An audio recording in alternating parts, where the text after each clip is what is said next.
कहाँ से आया था सिंहासन बत्तीसी। प्राचीन समय की बात है। उज्जैन में राजा भोज राज्य करते थे। वह बड़े दानी और धर्मात्मा थे। उनके बारे में प्रसिद्ध था कि वह ऐसा न्याय करते कि दूध और पानी अलग अलग हो जाए। नगरी में एक किसान का एक खेत था जिसमें उसने कई साग सब्जियां लगा रखी थी। एक बार की बात है कि खेत में बड़ी अच्छी फसल हुई। पूरी जमीन पर तो खूब तकरियां आई, लेकिन खेत के बीचों बीच थोड़ी सी जमीन खाली रह गई। हालांकि किसान ने उस जमीन पर भी बीज डाले थे, लेकिन वहां कुछ नहीं उगा। किसान ने वहां खेत की रखवाली के लिए एक मसान बना लिया। जब भी किसान मसान पर चढ़ता, अपने आप चिल्लाने लगता, कोई है, राजा भोज को पकड़ लाओ और सजा दो। मेरा राज्य उससे ले लो, जाओ जल्दी जाओ। सारी नगरी में यह बात आग की तरह फैल गई और राजा भोज के कानों में पहुंची। राजा ने कहा, मुझे उस खेत पर ले चलो। मैं सारी बातें अपनी आंखों से देखना और कानों से सुनना चाहता हूँ। राजा भोज जब उस जगह पहुंचे तो उन्होंने भी वही देखा कि किसान मसान पर खड़ा है और कह रहा है, राजा भोज को फौरन पकड़ लाओ और मेरा राज्य उससे ले लो। यह सुनकर राजा चिंतित हो गए। चुपचाप महल में लौट आए। उन्हें रात भर नींद नहीं आई।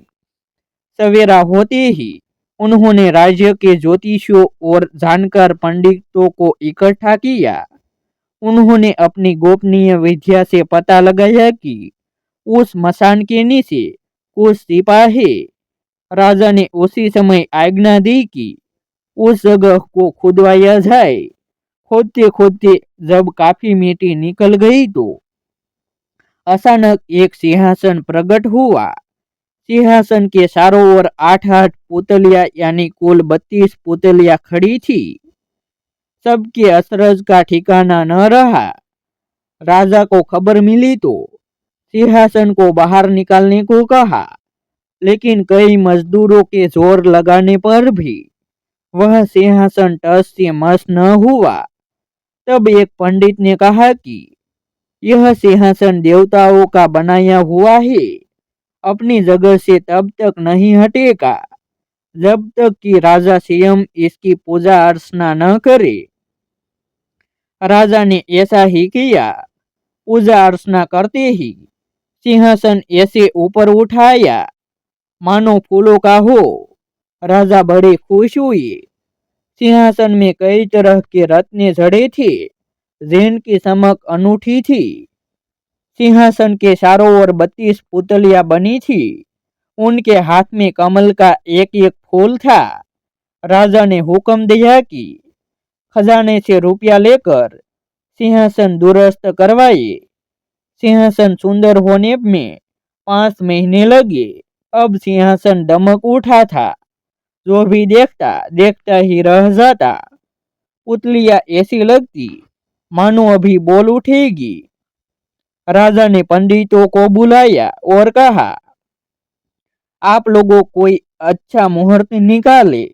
उस दिन मैं इस सिंहासन पर बैठूंगा। दिन तय किया गया। दूर दूर तक लोगों को निमंत्रण भेज गए। तरह तरह के बाजे बजने लगे। महल में खुशियां मनाई जाने लगी। पूजा के बाद जैसे ही राजा ने अपना दाहिना पैर ढाकर बढ़ाकर सिंहासन पर रखना चाहा कि सारी पुतलियां खिलखिलाकर हंस पड़ी। लोगों को बड़ा असंभव हुआ कि यह बेजान पुतलियां कैसे हंस पड़ी। राजा ने अपना पैर खींच लिया और पुतलियों से पूछा, ओ सुंदर पुतलियों, सच सच बताओ कि तुम क्यों हंसी। पहली पुतली का नाम था रत्न मंजरी।